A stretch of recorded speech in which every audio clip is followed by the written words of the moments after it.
नमस्ते and welcome to our channel 23.5।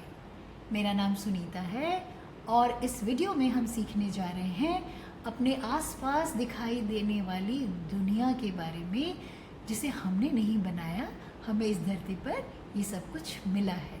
क्या है ये चीज़? चलिए देखें। ये है नेचर, NATURE। अंग्रेज़ी में हम इसे नेचर कहते हैं, हिंदी में हम इसे कहते हैं प्रकृति, यानी हमारे आसपास जो हमें मिला है। क्या क्या मिला है हमें आसपास? चलिए देखें। ये आपके सामने दो चित्र आ गए हैं।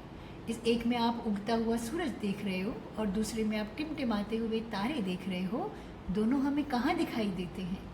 ये दिखाई देते हैं आसमान में ऊपर। आसमान जिसे हम अंग्रेज़ी में कहते हैं स्काई। और स्काई लिखने के लिए हमें कितने लेटर्स चाहिए? चलिए देखें। स्काई लिखने के लिए हमें चाहिए 3 लेटर्स। कौन कौन से हैं ये? SKY। SKY sky. हिंदी में हम जिसे आसमान कहते हैं, अंग्रेज़ी में हम उसे स्काई कहते हैं और उसका स्पेलिंग है SKY। और क्योंकि स्काई एक ही है, हम उसके आगे क्या लिखेंगे? अ, एन या द? थोड़ा सोचिए। इसके सामने हम लिखेंगे द स्काई। चलिए आगे बढ़ते हैं। अगला चित्र आ गया हमारे सामने। ये हमारा जगमगाता सूरज। हिंदी में जिसे सूरज इस तरह से लिखते हैं, अंग्रेज़ी में हम उसे कहते हैं सन। और सन लिखने के लिए हमें कितने स्पेलिंग्स चाहिए? 3 लेटर्स। कौन कौन से हैं? चलिए देखें। SUN। SUN सन, जिसे हिंदी में हम सूरज कहते हैं, अंग्रेज़ी में हम उसे सन कहते हैं। और सन लिखने के लिए स्पेलिंग चाहिए SUN। अब आप बताएं, सन के आगे क्या लिखें? अ, एन या द? एक ही है आसमान में चमकता हुआ सूरज। क्या लिखेंगे?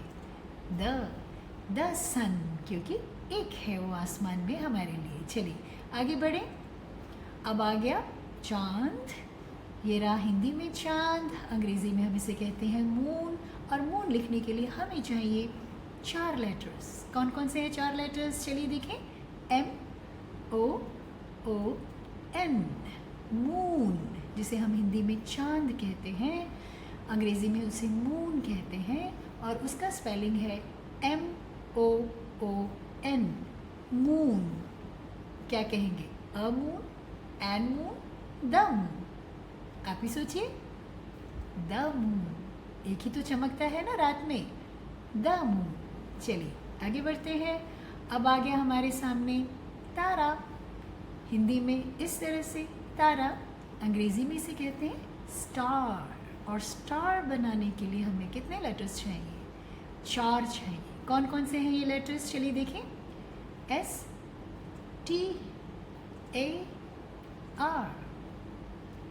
STAR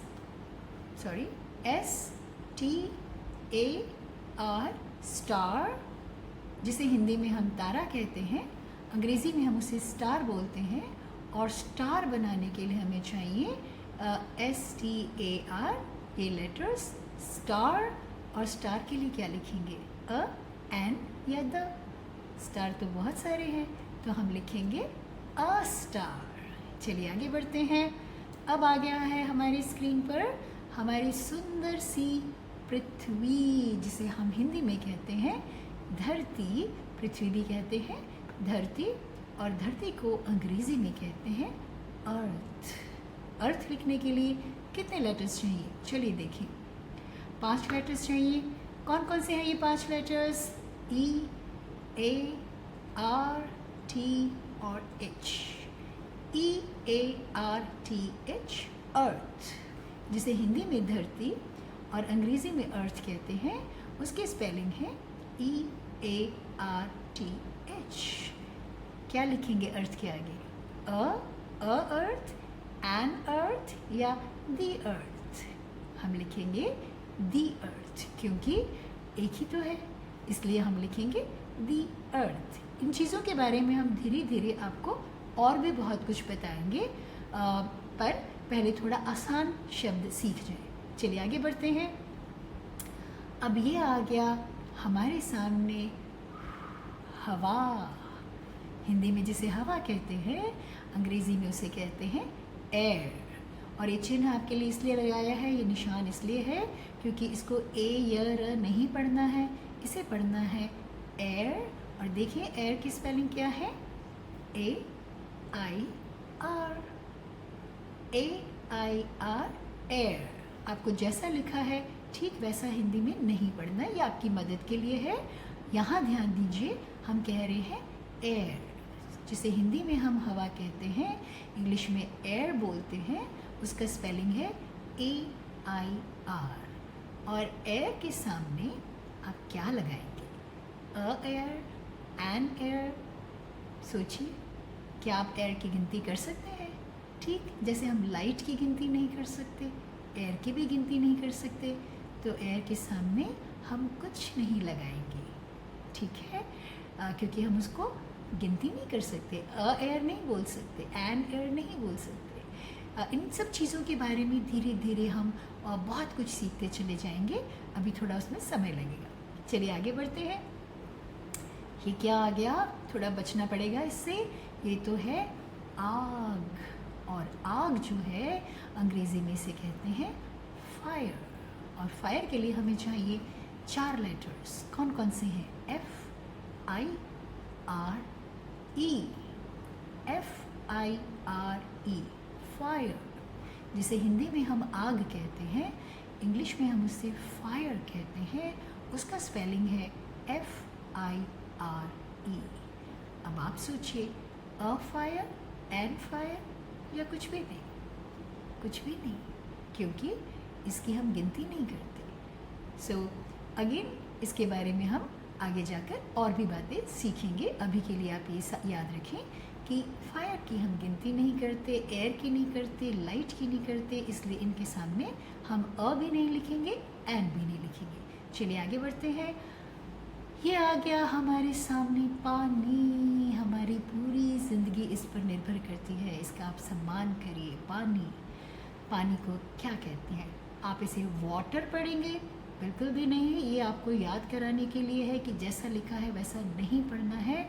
अगर आपको विंडो याद है तो आप याद रखिए हमें इसे वाटर पढ़ना है, वाटर नहीं पढ़ना, व नहीं बोलना है, वाटर पढ़ना है। तो चलिए, वाटर के लिए हमें कौन कौन से लेटर्स चाहिए देखिए।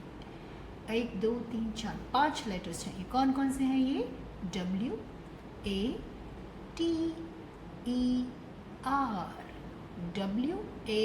WATER, water.